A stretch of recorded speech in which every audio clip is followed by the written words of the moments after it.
반갑습니다. 태백산직입니다.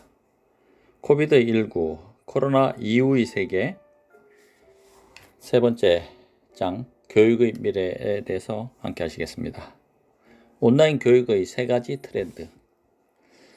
교육 길드 시스템을 해체함으로써 교육에 들어가는 중간 단계 비용이 사라지고 온라인 플랫폼을 통해서 보다 많은 이들을 교육하며 학습 경험을 향상시킬 수 있다는 것입니다. 온라인 교육의 세 가지 트렌드를. 교육의 미래는 온라인에 달려 있습니다. 오래전부터 미래 교육에 대해서 그러리라고 예측했습니다. 이 점에 대해서는 전문가로서 믿음이 있습니다. 앞으로도 그 믿음에 변함은 없을 것입니다. 나는 2017년 출간된 저서 Jobs for Robots에서 온라인 교육이 어떻게 훨씬 더 나은 사회로 나아가는 기회가 되는지, 그리고 자동화가 확산되는 추세 속에 소외되지 않는 노동자를 육성하는 데 교육이 얼마나 강력한 도구가 되는지 이야기한 적이 있습니다. 온라인 교육이 대세입니다.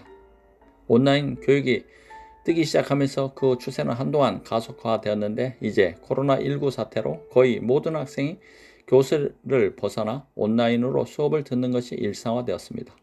이러한 변화는 초, 중, 고교 및 대학, 전문교육, 그리고 정규 및 비공식 교육 등 너나 할 것 없이 모든 부분에서 마찬가지입니다.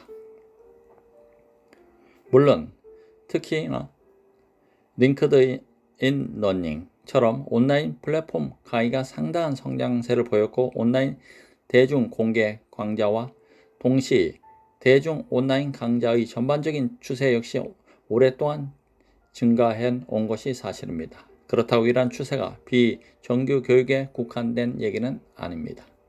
오히려 모든 강좌가 앞으로 성장할 가능성이 큽니다. 일반적으로 하나의 현상이 일반화되기까지 시간이 필요하고, 이후 일정 분기점을 넘어서면 가속화되는 경향을 보입니다. 온라인 교육 또한 지금 바로 그 분기점에 와 있는 것처럼 보입니다. 현재의 경험만으로도 고등교육의 미래는 물론 모든 형태의 교육을 영원히 바꿔놓을지도 모르겠습니다. 다른 저서에서 나는 어떻게 캠퍼스에 한 번도 나가지 않고 3학기 석사과정을 온라인으로 마칠 수 있는지 이야기한 적이 있습니다.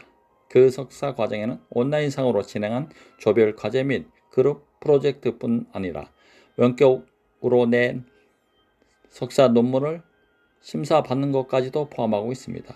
불과 2014년부터 2016년까지 일이었습니다. 더구나 오늘날 기술은 훨씬 더 진보했습니다. 사람들을 위한 기술은 현재 더 좋아졌습니다. 컴퓨터는 더 빨라지고 스마트폰은 좀 더 스마트해졌습니다. 내가 온라인으로 석사 학위를 마친 이후 성공적인 온라인 교육에 필요한 기술들은 급속도로 좋아졌습니다. 코로나19 팬데믹의 경험을 통해 교육의 미래에서 세 가지 중요한 변화가 일어날 것으로 보입니다. 교육의 미래에서 세 가지 중요한 변화. 중세 유럽의 동업자 조합인 길드 시스템의 해체에 일조한 산업들에서 나타난 변화와 같다고 할 수 있습니다. 교육, 특히 대학 수준 이상의 교육은 일종의 길드 시스템이라 할 수 있습니다. 학사, 석사, 박사 학위를 따는 방식이 전부 이 길드 시스템에 근거하고 있습니다. 교육의 시스템이 중세의 도제식 교육생, 훈련된 장인, 명장의 구조를 바탕으로 한 것입니다. 이 세 가지 수준의 학위들은 기사단이나 중세 공식 학위에서 보던 것들과 유사합니다. 그 정점에 있는 박사과정은 그 확인 논문이 한 분야의 마이스터, 명장이 되게 하는 마스터피스를 본따 만들었습니다. 교육 분야에서 사용하는 용어의 차이는 있지만 고등교육의 구조는 여전히 그 본질이 중세시대의 길드와 같은 것입니다. 역사적으로 길드 구조는 많은 직업과 학제의 진입을 막는 장애물이 되었습니다. 온라인 교육은 강의 자료나 교육 콘텐츠의 범위를 대폭 확장함으로써 전통 학문과 학교 내 길드 구조를 위협할 어마어마한 잠재력을 가지고 있습니다. 나는 앞으로 수년간 온라인의 교육의 확산이 점점 더 가속화될 것이라고 예상하고 있습니다. 온라인 교육 추세로 온라인 이전 시대에 비해서 그 어느 때보다 많은 사람이 교육 혜택을 누릴 것입니다. 교육의 세 가지 트렌드. 핀테크에서 발견한 세 가지 트렌드.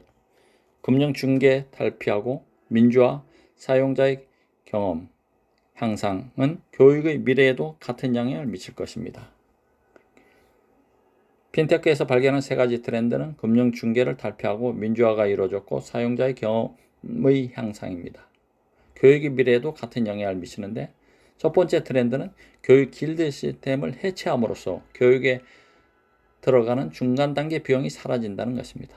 두 번째 트렌드는 온라인 플랫폼에 대한 접근을 민주화하는 것인데, 다시 말하면 시스템을 보편적으로 만들어 보다 많은 이들을 교육하는 것입니다.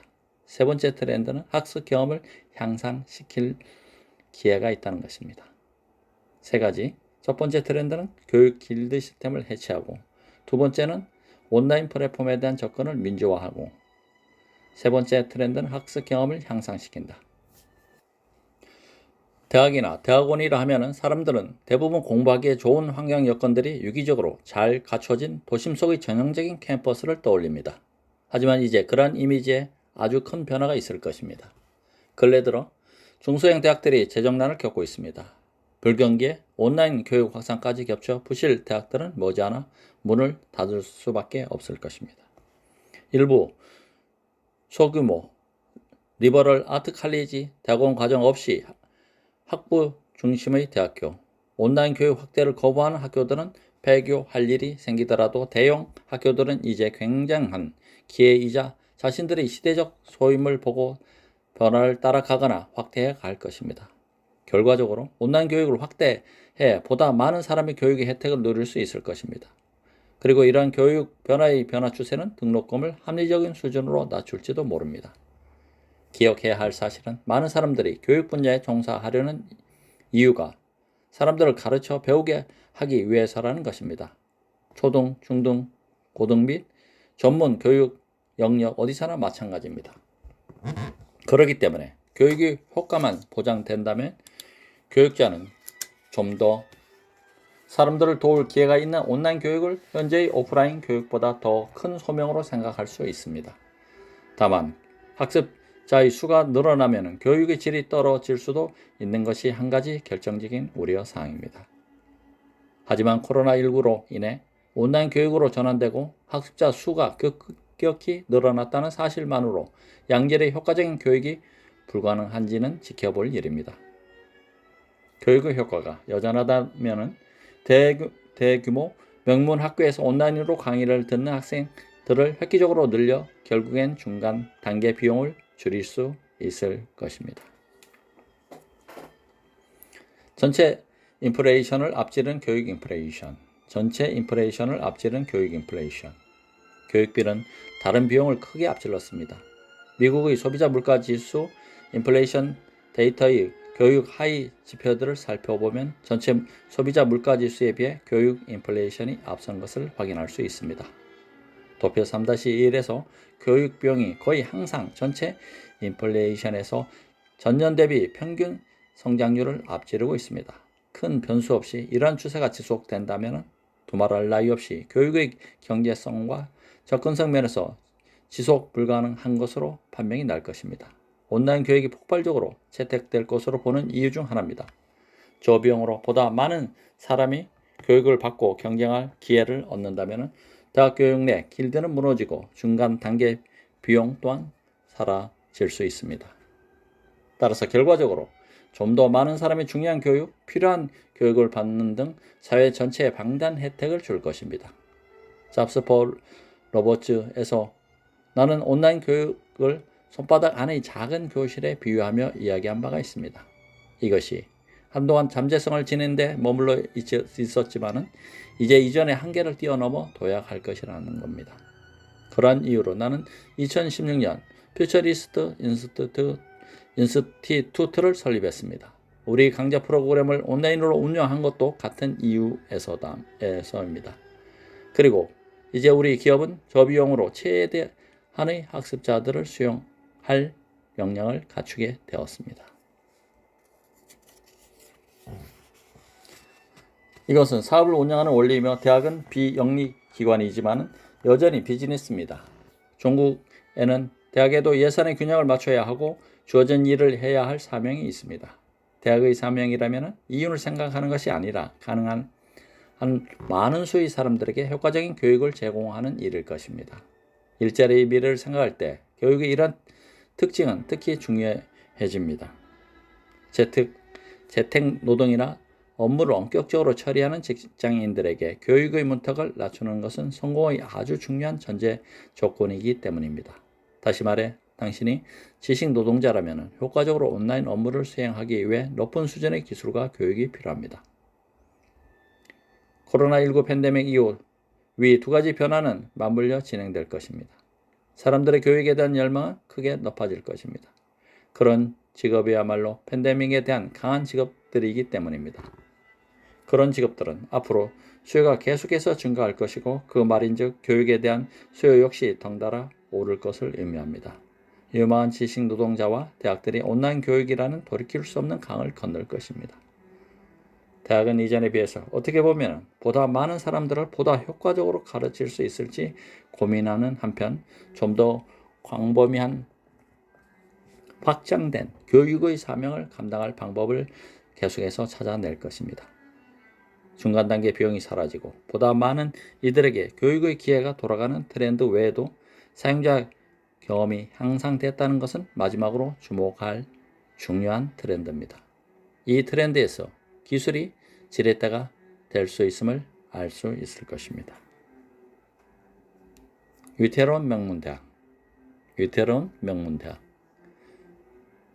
교육에서 중간 단계 비용이 사라질 것을 예측하는 이유 중 하나는 한 학기에 수천만 원의 대학 등록금을 감당하던 학부모 또는 학생들이 온라인을 통한 원격 수업만으로도 같은 교육을 받을 수 있다는 것을 깨닫게 될 것이기 때문입니다.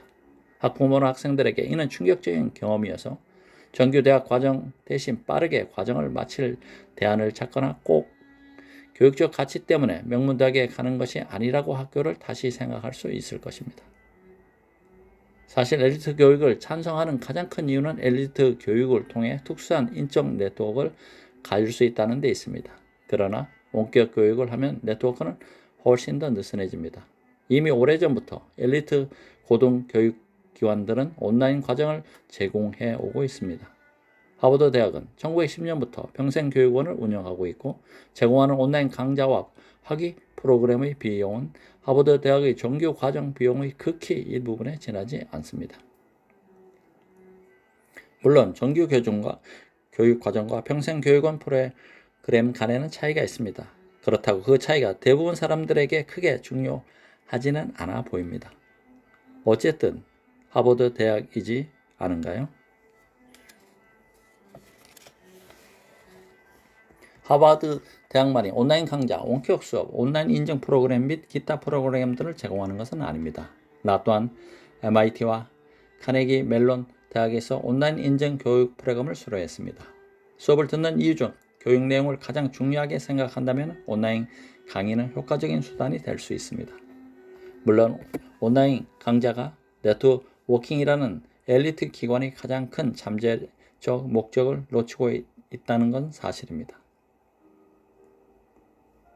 온라인 강좌든 원격 강의든 혹은 오프라인 혼합형 강의든 코로나19 팬데믹에 대한 교육의 미래는 결정적으로 두 가지 결과를 가져올 것입니다.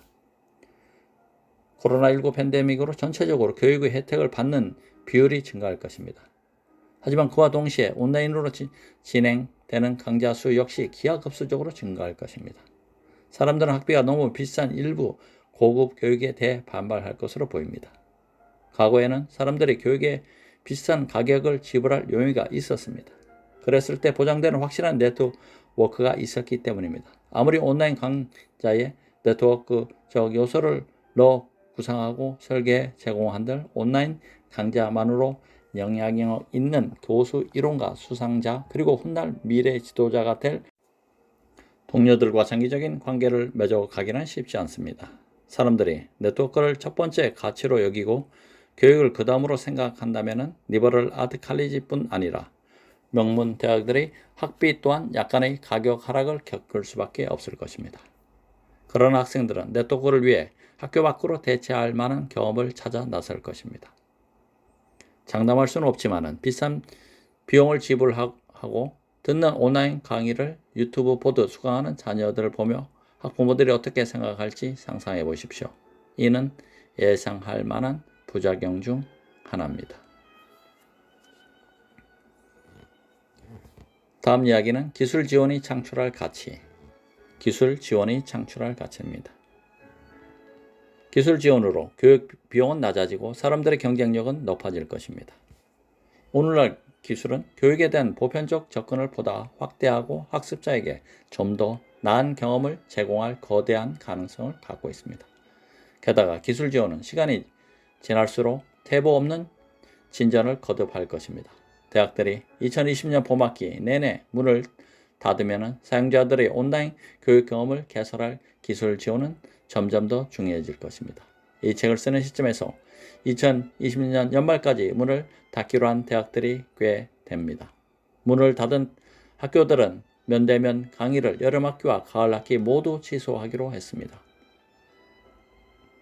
온라인 전환 조치의 일환으로 강의 도구, 훈련 자료, 보다 밀도 있는 학습을 도와줄 원격 자료들 전반에 커다란 투자가 이루어질 것이고 교육의 IT 기술이 접목된 에드테크에 대한 투자가 늘어날 것으로 보입니다. 에드테크를 활용한 온라인 수업 모델에 학생과 교사들이 한번 익숙해지면 이러한 기술에 대한 활용도는 큰 폭으로 증가할 것입니다. 독일 속담에 농부는 자기가 모르는 것은 먹지 않는다는 말이 있습니다. 의료나 교육 분야 같은 길드 산업들이 수세기에 걸쳐 전통의 기반을 다진 까닭에 실제로 그 길드 안으로 진입하려면 많은 어려움이 따라왔습니다. 설령 기술에 몰입하고 기술을 받아들이는 분야라 하더라도 반드시 기술 친화적이지는 않기 때문입니다. 향후 수십 년 혹은 그 이상으로 기술이 길드에 가져올 충격으로 인해 어쩌면 몇 가지 변화가 나타날 수도 있습니다. 코로나19라는 독특한 상황에서 우리는 부족한 의료 인력을 절감하고 온라인 교육과 원격 업무의 잠재력이 엄청난 빛을 발하고 있음을 보았는데 이 모든 상황은 앞서 말한 잠재력 변화들을 가속화할 수 있을 것입니다. 변화의 기회는 지역 단위로 이루어질 수 있습니다. 내가 사는 텍사스 주에는 6030 운동이 있습니다. 6030 운동은 25세에서 34세 사이의 텍사스 주민 중 60%가 2030년까지 대학 교육 과정, 학위 또는 인증 프로그램을 이수할 수 있게 하는 것입니다. 불가능한 계획처럼 보이지만 꼭 필요합니다. 텍사스 경제가 다음 성장 단계로 넘어갈 때 원격 업무 기반이면서 자동화 추세에 덜 영향을 받는 직업들이 중요하기 때문입니다. 그리고 이런 직업군이야말로 교육과 숙련 기술이 필요합니다. 직업훈련, 정규 및 비정규 교육, 평생교육 등은 모두 온라인 교육에 힘입어 성장할 가능성이 있습니다. 코로나19 대응의 여파로 온라인 교육이 부상하면서 텍사스주가 6030 운동을 달성할 가능성이 더욱 커졌습니다. 코로나19 팬데믹이 긍정적이라는 말을 하고자 하는 게 아닙니다. 팬데믹은 절대 긍정적일 수 없습니다. 끔찍한 일이자 재앙입니다. 하지만 어둠 속 한 줄기 빛이라도 찾는 심정으로 코로나19가 가져온 경제 및 사회 영향 가운데는 장기적으로 좀 더 많은 인구가 교육의 혜택을 누리게 되고 향후 수십 년간 고도로 준비된 노동자들이 시장으로 나올 것이라는 이야기입니다.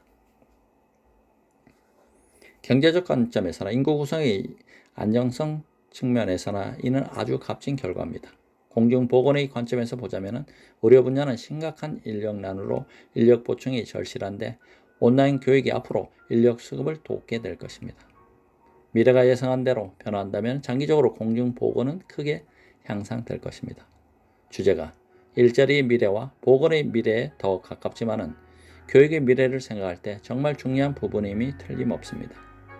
미래의 교육은 경제, 인력, 공중보건 등 필요와 교육 역량 사이를 잇는 다리를 놓아서 연태껏 넘어서기 힘들고 꽤나 까다로운 간극을 많이 인력이 넘나들 수 있을 것입니다. 내가 생각하는 미래는 훨씬 더 낙관적입니다. 시간이 지나 노동 인력의 교육 수준이 높아지고 보건 및 생명과학 분야에 지원하는 학생들이 늘어나면서 공중보건의 수준은 향상될 것인데, 그렇게 되면 결과적으로 공중보건 및 경제에 장기적으로 잃는 것보다 얻는 것이 훨씬 더 많아집니다. 다시 말하지만 코로나19 사태 그 자체에서는 긍정적인 구속을 찾을 수 없습니다. 그럼에도 장기적인 영향을 예측해보면 비극적 팬데믹 사태와 잇따른 경제위기 속에서도 가치 있고 긍정적인 요소를 발견할 수 있을지 모른다는 희망이 헛되지만은 않을 것입니다. 다음 이야기는 홈스쿨링에 미친 영향. 홈스쿨링에 미친 영향. 마지막으로 학생들이 뜻하지 않게 가정에서 공부하면서 그 경험이 홈스쿨링에 어떤 영향을 미칠까 하는 관점에서 설명하겠습니다. 도표 3-1을 보면 1999년 이후 미국에서 홈스쿨링 추세가 어떻게 되는지 알 수 있습니다. 5세에서 17세 사이 홈스쿨링 학생들의 절대적 수와 비율 모두 2016년 둔화하기 전까지 꾸준히 증가해서 2012년에 정점에 달했습니다. 코로나19로 인해 가정들이 반강제로 홈스쿨링을 하면서 미국 내 전체 홈스쿨링 인구는 증가할 것으로 보입니다. 결과적으로 새로운 경험이 많은 이들에게 공유되면서 몇몇 학생들에게는 더 높은 교육 성과로 이어질 수도 있을 것입니다. 홈스쿨링 학생 수가 반드시 늘어나리라고 보장할 수는 없지만은 그럴 개연성이 상당히 높다는 것입니다. 새로운 변화를 반기는 학생과 학부모가 나타나 교육의 트렌드를 바꿀 수도 있기 때문입니다. 게다가 자녀의 교육 성과를 시스템에 의존해 온 가정의 경우 더 코로나19라는 통제되지 않는 현실 속에서 시스템을 믿을 수 없다는 것을 깨달았을 것입니다. 많은 사람이 학교가 안전하고 타격을 입지 않는 기관이라 생각해 학교를 중심으로 인생을 설계했지만은 이제는 위험에 덜 노출되는 선택지를 더 선호하는 식으로 선회할지 모릅니다.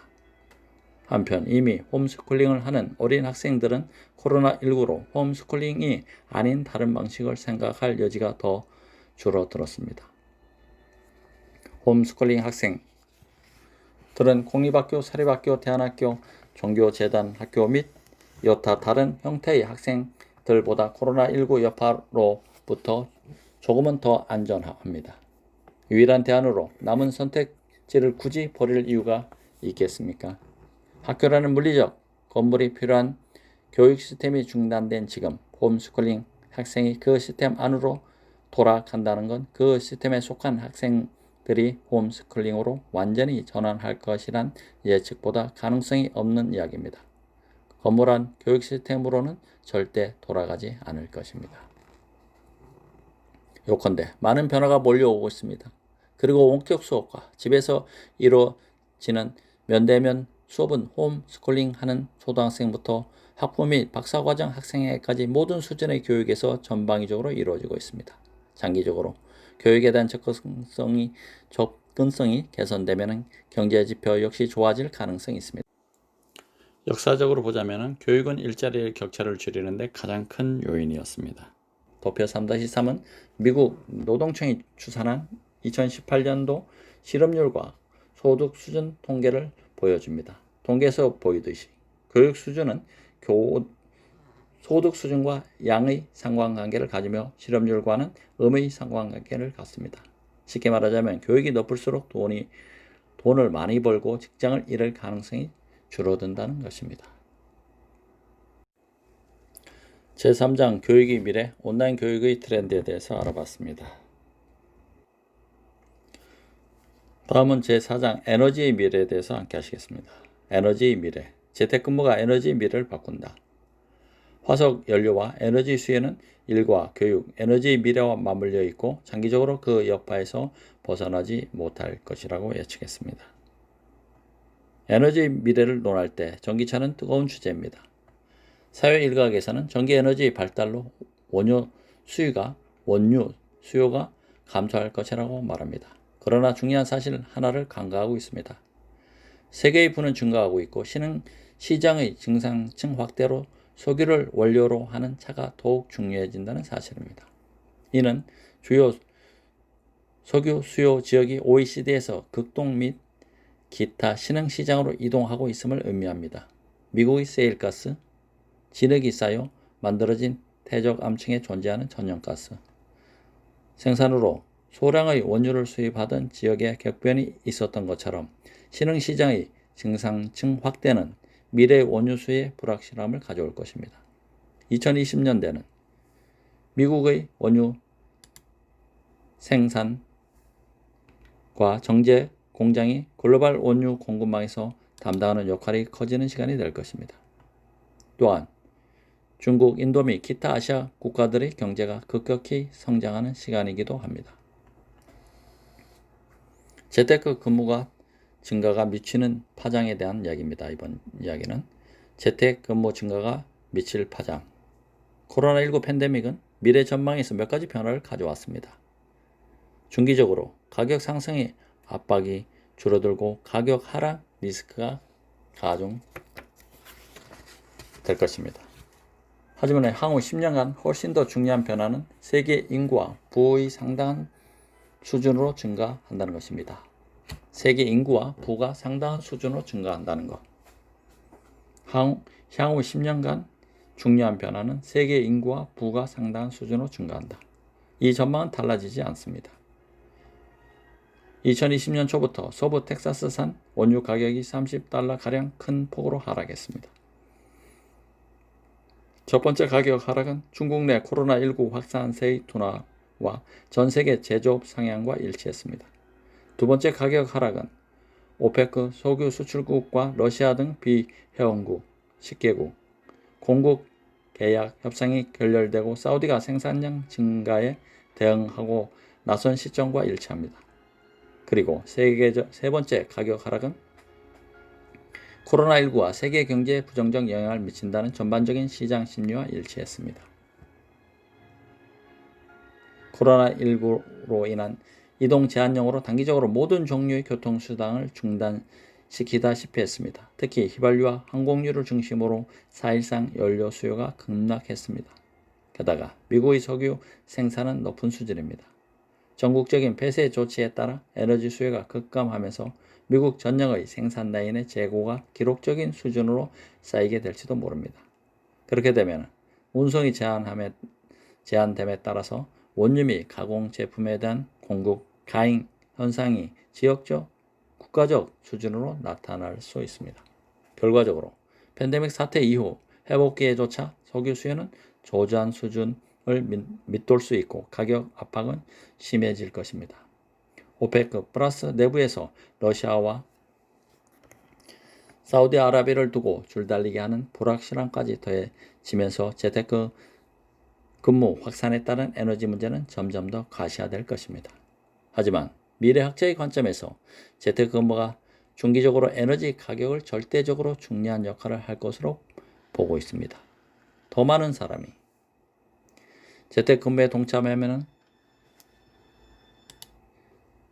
세계 원유 수요 및 가격 상승에 대한 압박이 완화될 수 있습니다.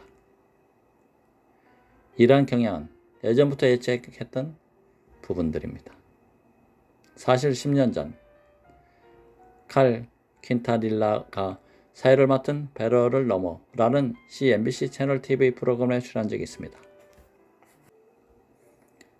그 인터뷰가 아무래도 기억에 남는데 당시 국제에너지 포럼 회의차 멕시코 칸쿤을 방문해 나는 모래 사장 위에 흰색 리넷 정장을 입고 서서 인터뷰를 진행했습니다. 그래서 물론 기억에 남는 것만은 아니지만 어쨌건 인터뷰는 원유 가격이 장기적으로 크게 하락할 위험성을 중심으로 그 잠재적인 가능성에 관한 이야기로 진행했습니다. 사람들이 종종 전기차를 원유 수요가 감소하는 데 주된 원인이라고 얘기하지만 나는 인터뷰에서 한 가지 결정적인 부분을 짚어주었습니다. 재택근무가 석유 수요가 하락하는 리스크를 키우고 결과적으로 원유 가격 또한 떨어뜨릴 수 있다는 내용이었습니다. 에너지 관점에 보면 재택근무를 파헤쳐 봅시다. 에너지 관점에서 재택근무를 파헤쳐 보면 재택근무를 하면 직장에 가기 위해 집에서 나갈 필요가 없습니다. 그러니 운전할 필요가 없고 에어컨이나 히터를 올렸다 내렸다 할 사무실이라는 공간마저 필요 없습니다. 도표 4-1은 출퇴근 대신 재택에 근무하는 비율이 2005년에서 2015년 사이 가장 큰 폭으로 증가하는 것을 보여줍니다. 재택근무 분야의 성장은 2000년대 중반부터 이미 대두되었고 그런 트렌드에 대해서는 저서 잡스 포 로버츠에서도 얘기한 바가 있습니다. 재택근무의 확산이 갖는 가치는 간단합니다. 직장인들은 시간을 절약할 수 있을 뿐만 아니라 고용주의 지출 비용을 절약할 수 있습니다. 고용주는 사무실 공간, 편의시설, 서류 용지 등의 비용을 지출할 필요가 없고 직장인들이 사무실로 출근하지 않으니 주차 공간도 필요 없습니다. 전자상거래가 향후 수십 년간 에너지 수요를 증가시키는 요인이 된다면 재택근무 추세는 그러한 수요 증가에 제동을 거는 요인이 될 것입니다. 전자상거래가 향후 수십 년간 에너지 수요를 증가시키는 요인이 되고 재택근무는 그러한 수요에 제동을 거는 요인이 된다. 시간이 지날수록 재택근무를 하는 직장인들이 늘어날 것입니다. 재택근무 급증에 팬데믹의 충격이 한몫하더라도 증가 추세는 팬데믹 이후에도 꾸준히 유지될 것으로 보입니다. 짚어보자면 코로나19 팬데믹으로 재택근무와 온라인 교육 모두 주목받게 되는 셈입니다.